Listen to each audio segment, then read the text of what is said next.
Hello friends, DElEd counselling करने के लिए कौन कौन से डॉक्यूमेंट्स लगेंगे, इस बारे में मैं आपको विस्तार से जानकारी देने वाला हूं। ये समझाने वाला हूं कि काउंसलिंग करने के समय में कौन कौन से डॉक्यूमेंट्स लगेंगे और कौन कौन से डॉक्यूमेंट्स आपके पास में होना चाहिए, नहीं तो फिर रिजेक्ट हो जाएगा। और ये भी साथ साथ में जानेंगे कि डीएलएड एडमिशन के समय में कौन कौन से डॉक्यूमेंट्स जो है कि लगेंगे। तो आइए एक एक करके सारे चीज़ों को जानते हैं।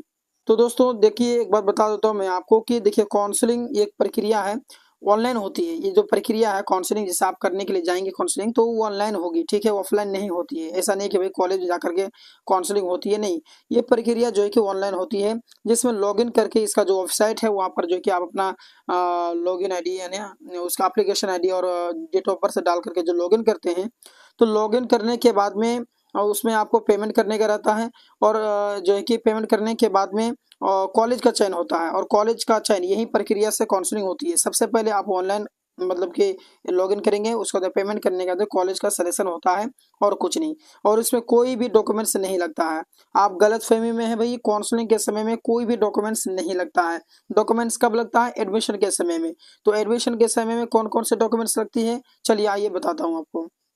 तो जैसे कि मैंने आपको बताया कि काउंसलिंग करने के समय में कोई भी डॉक्यूमेंट्स नहीं लगता। डॉक्यूमेंट्स कब लगता है? जब आप एडमिशन के लिए जाएंगे तो सबसे पहले मैं आपको बता दूं कि जो आपके पास में जो एडमिट कार्ड है वो आपके पास में होना चाहिए। उसका जो रिजल्ट और रैंक कार्ड है, रैंक कार्ड का मतलब है कि जो स्कोर कार्ड है वो आपके पास में होना चाहिए। उसका जो काउंसलिंग पीडीएफ मतलब कि होना चाहिए। काउंसलिंग जो आप करेंगे अभी जो आप काउंसलिंग करने वाले हैं, तो उस काउंसलिंग का पीडीएफ आपको उसमें होना चाहिए। उसके बाद में जो काउंसलिंग करने के बाद में जो कॉलेज आपको अलॉट होगा, जिस कॉलेज में आपका नाम आएगा, वो अलॉटमेंट लेटर होना चाहिए। उसके अंदर 10th का मार्कशीट होना चाहिए और सर्टिफिकेट होना चाहिए। 12th का भी मार्कशीट और सर्टिफिकेट दोनों होना चाहिए। ग्रेजुएशन का सर्टिफिकेट होना चाहिए, सीएलसी या फिर आपका टीसी, दोनों में से कोई एक होना चाहिए।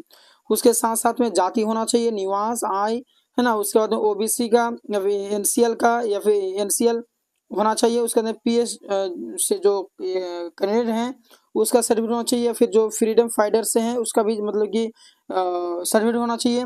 आधार कार्ड होना चाहिए, 5 फोटो होना चाहिए। ये डॉक्यूमेंट्स होना बेहद ही जरूरी है। तो आप लोग एडमिशन के लिए सारे के सारे डॉक्यूमेंट्स रेडी रखेंगे, और आप लोग काउंसलिंग करने के समय कोई भी डॉक्यूमेंट्स नहीं लेके जाएंगे, क्योंकि उस समय कोई डॉक्यूमेंट्स लगता ही नहीं है।